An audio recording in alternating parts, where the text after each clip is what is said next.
Assalamualaikum warahmatullahi wabarakatuh. Halo anak-anak ibu semuanya. Kenalin, nama ibu Cudinda Gesri Febrina. Kalian bisa panggil ibu dengan sebutan Ibu Dinda. Nah, ibu adalah guru baru di kelas kalian. Semoga kalian suka ya akan kehadiran ibu. Nah, ibu pengen tahu nih, siapa yang gak hadir hari ini? Lucy, Bagas, satu lagi Indah. Oke, berarti hari ini 3 orang yang tidak hadir, Lucy, Bagas, dan Indah. Oke, sebelum kita melanjutkan pembelajaran, alangkah lebih baiknya kalau kita berdoa terlebih dahulu.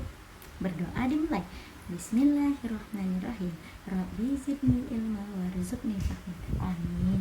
Semoga dengan kita berdoa, ilmu yang ibu sampaikan hari ini akan lebih cepat masuknya ke anak-anak. Oke?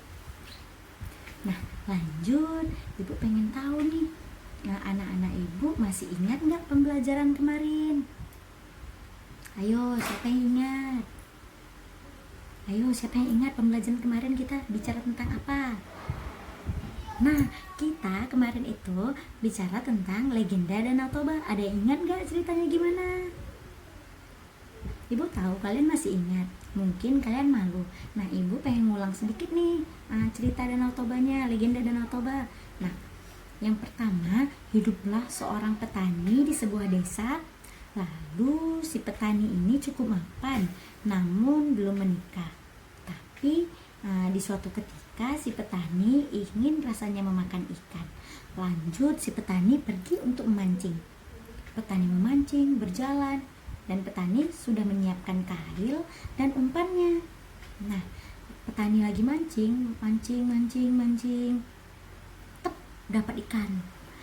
Ikannya cukup besar. Si petani tarik, ikannya cukup besar dan cukup berat. Lanjut, begitu ikannya muncul ke daratan, ikannya berbicara, tolong jangan makan aku, Nah, si petani merasa terkejut, kenapa ikan bisa berbicara? Ternyata si ikan itu adalah putri yang terkena kutukan. Lanjut, karena putri merasa dirinya sudah tertolong oleh si petani, akhirnya si putri bersedia menjadi istri si petani. Nah, si petani dan putri akhirnya menikah dan memiliki 1 orang anak, namanya Putra. Tapi sebelum menikah, si putri memberikan syarat bahwasanya tidak ada yang boleh tahu tentang jati diri seorang putri, karena itu adalah menjadi aib bagi semuanya. Dan apabila semua orang tahu tentang aib tersebut, akan terjadi suatu bencana. Nah, di suatu ketika semua orang yang ada di desa tersebut mengetahui bahwasannya si putri pernah menjadi ikan dan pernah terkena kutukan.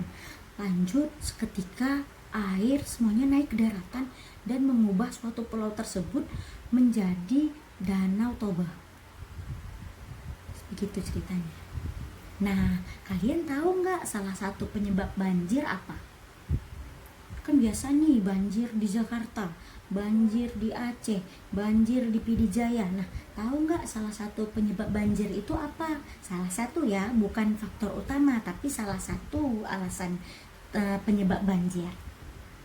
Nah, iya, salah satu penyebab banjir adalah buang sampah tidak pada tempatnya atau buang sampah sembarangan. Nah, kenapa kita nggak boleh buang sampah sembarangan? Karena bisa menyebabkan lingkungan kita kotor. Nah, lanjut ya. Kalian tahu nggak pengertian sampah itu apa?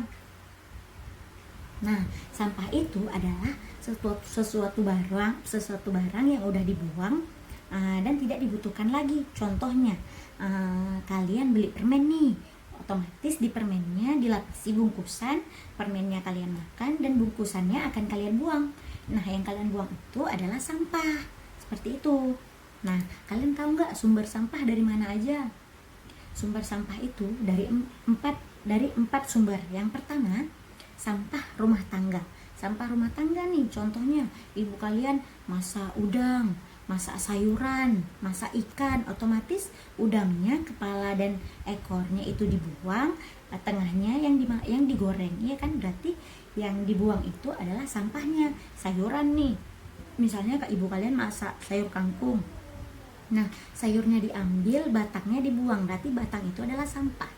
Nah, yang kedua adalah sampah komersil. Sampah komersil itu berasal dari toko-toko, pasar-pasar gitu ya. Maksudnya di toko-toko itu membuang plastik, membuang kardus gitu. Itu yang dimaksud dengan sampah komersil. Nah, yang ketiga, sampah bangunan.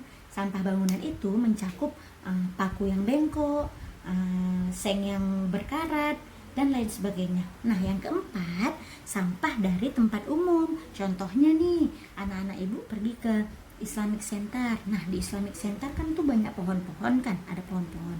Otomatis daun dan rantingnya berguguran. Nah, itu yang disebut dengan sampah dari tempat umum. Nah, anak-anak ibu sampai situ udah paham belum? Paham bu, paham bu. Oke, kita lanjut ya. Kalian tahu nggak jenis sampah itu terbagi atas berapa? 3, salah. 1, salah.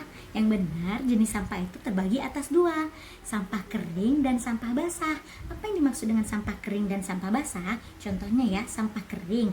Misalnya kalian main bola nih di taman, tiba-tiba kalian tendang bolanya sampai kena kaca tetangga.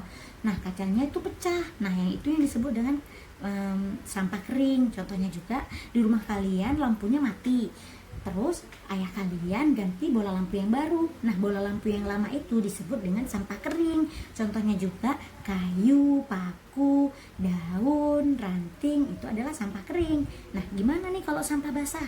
Sampah basah contohnya ketika kalian makan nasi bungkus nih, makan nasi bungkus, udah makan, nggak habis. Nah, sisa nasi bungkusnya itu kalian buang ke tong sampah. Nah, itu disebut dengan sampah basah.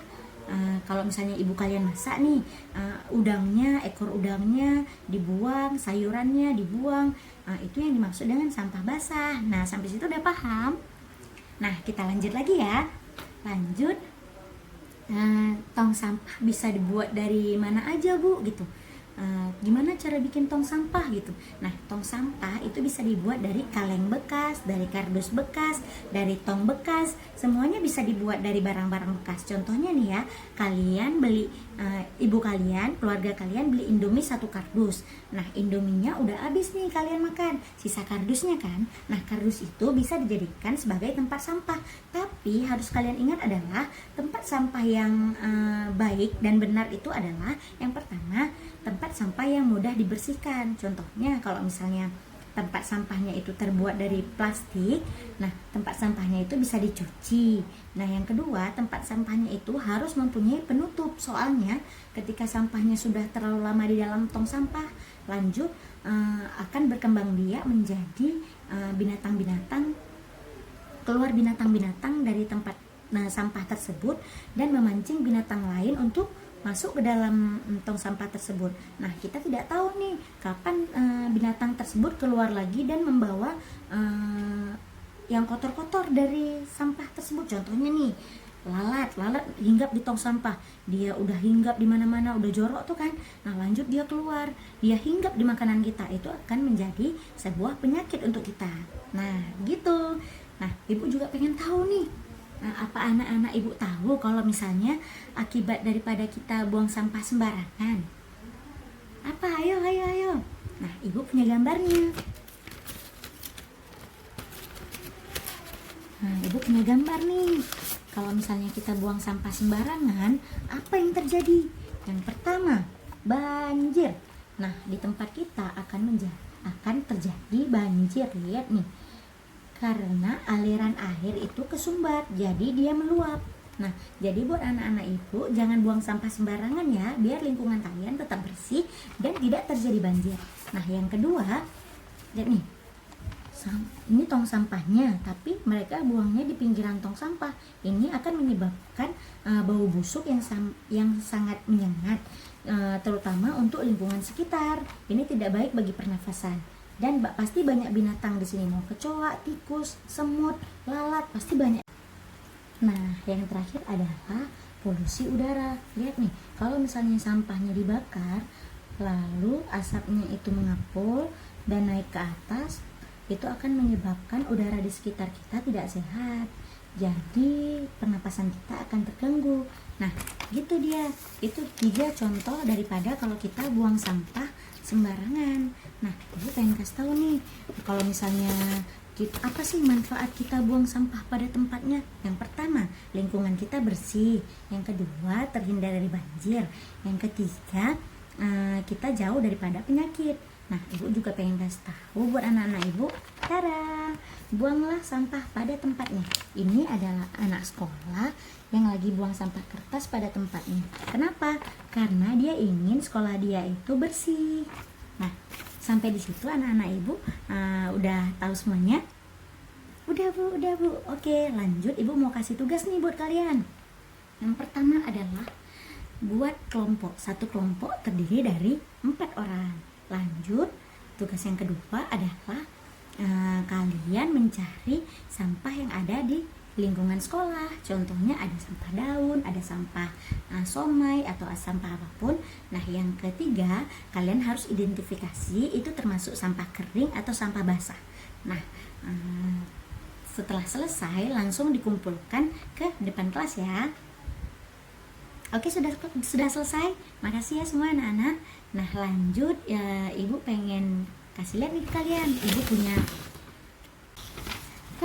Ibu punya gambar ini. Ibu pengen kalian mewarnai sesuai dengan kreativitas kalian. Di sini ada gambar satu orang anak laki-laki yang sedang buang sampah kertas di tong sampah. Nah, ibu pengen kalian mewarnai dengan rapi dan bagus ya.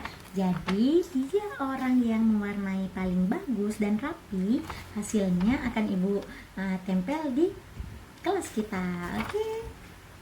Oke, dimulai dari sekarang. Ayo anak-anak, langsung aja diwarnai. Oke, makasih semua anak-anak udah mengumpulkan tugas kalian. Lanjut nih, ibu pengen kalian yang bertanya sekarang. Apa kalian udah paham dengan pembelajaran hari ini? Atau ada yang ingin ditanyakan?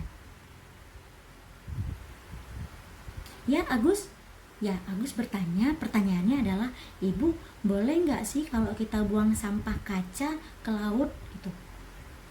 Boleh nggak kira-kira?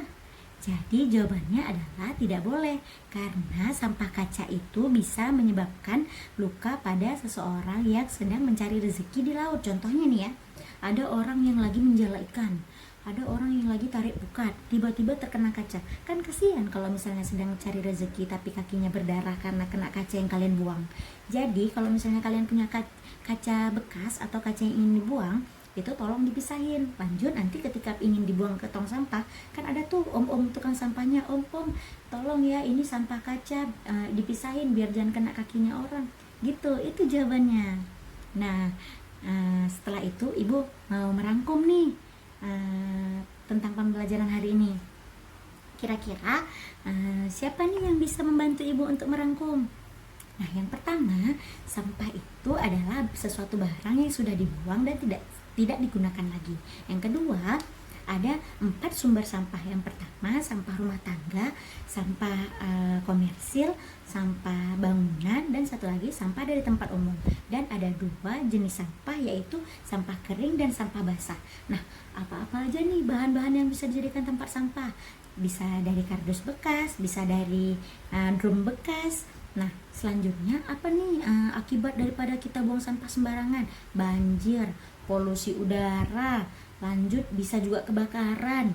Nah, apa sih manfaat kalau kita buang sampah pada tempatnya? Lingkungan kita bersih, udara kita bersih, nggak kotor, jauh dari penyakit, mudah-mudahan jauh dari bencana. Nah, ibu senang nih hari ini anak-anak ibu pada aktif semua. Yeay, kalian hebat. Ibu senang karena kalian cepat tanggap. Yang kedua, kalian fokus terhadap pembelajaran. Yang ketiga, kalian terlihat semangat. Nah, di akhir pembelajaran, ibu pengen kasih kalian satu PR. PR-nya itu adalah karangan bebas. Temanya buanglah sampah pada tempatnya. Kalian boleh ceritain apa aja di karangan bebas tersebut dan boleh dibantu dengan orang tua. Nah, sebelum kita mengakhiri pembelajaran kita hari ini, ibu pengen bilang makasih ya buat kalian semua. Cukup sekian hari ini. Assalamualaikum warahmatullahi wabarakatuh. Dadah.